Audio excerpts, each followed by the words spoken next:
Dr. Zakir, some scholars say that smoking is haram. I'd like to know what's your opinion.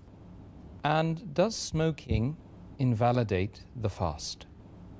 As far as smoking is concerned, several years before, when science hadn't advanced that far, most of the scholars used to say that smoking is makruh. Based on the hadith of Muhammad sallallahu alaihi wasallam, which is mentioned in Sahih Bukhari, volume number 1, in the book of Adhan, hadith number 855, where the Prophet said that anyone who eats garlic or onion, they should stay away from us and stay away from the mosque. Prophet said that, don't come to the mosque after having garlic or onion because there's bad breath. When you are smoking, the breath is worse than onion or garlic. So based on this hadith, therefore garlic and onion doesn't become haram, it was makruh. So based on this hadith, scholars give the fatwa that smoking is makruh. But now, after science has advanced, we have come to know that smoking is nothing but it's a slow poisoning. Tobacco in any form, whether in smoking, cigarettes, whether bidi, whether tobacco in hookah, whether chewing tobacco, all forms of tobacco contain nicotine and tar. And we know it's nothing but slow poisoning. That is the reason most of the non-Muslims also, they agree that smoking is haram. Not only the Muslim world, even the non-Muslims. That's the reason they put a statutory warning on the cigarette packs. They put a statutory warning saying cigarette smoking is injurious to health. Or in some countries, it mentioned general surgeon's warning or surgeon general's warning. Smoking is injurious to health. And anyone gives the ad, whether in newspaper, in the magazine or television, it is compulsory that they have to highlight the statement, smoking is injurious to health. So I'm not talking about the Muslim world, even the non-Muslim world agrees that smoking is nothing but slow poisoning. And today, according to statistics, the World Health Organization says that every year more than 4 million people die only because of smoking.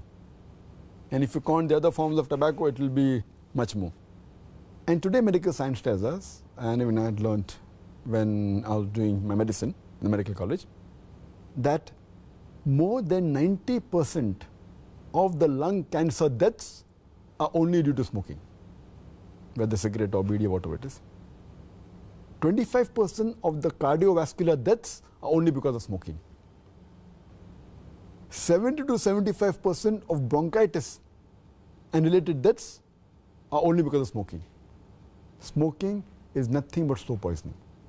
It blackens your lips, blackens your gums, your fingertips, it damages your lips, it damages your esophagus, it damages your stomach, and it can cause constipation, it can cause loss of appetite, it can cause loss of libido, your sexual power gets suppressed, it can cause immunity to the drugs you take, and it reduces the defense of your body.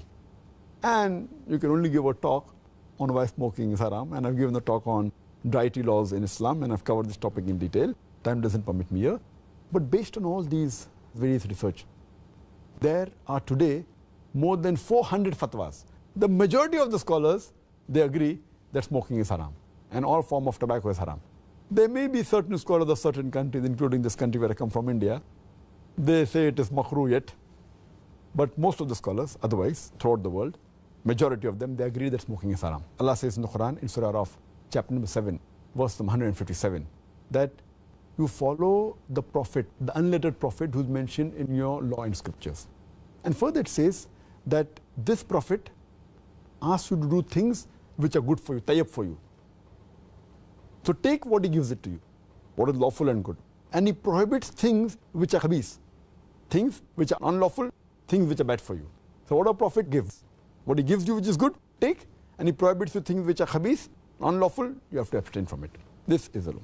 And Allah says in the Quran in Surah Baqarah chapter number 2, verse number 195, make not your own hands the cause of your own destruction, indicating that do not kill your own self. Because smoking is nothing but slow poisoning, it comes under this category, something like suicide. Slow poisoning, every puff you take, you reduce your life. So based on this, there are more than 400 fatwas saying that smoking is haram. And furthermore, this is one of the major reasons why it's haram. Furthermore, Allah says in the Quran, in Surah Araf, chapter number 7, verse number 31, eat and drink, but do not be extravagant.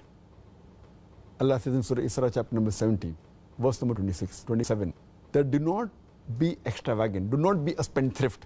For verily, a person who is a spendthrift is a brother of the Satan, is a brother of the devil. And we know that when we smoke, it's nothing but extravagance. It's nothing but taking a pound note or a few pounds, or taking a dollar note, the green dollar bill, or a pound, and lighting up with fire.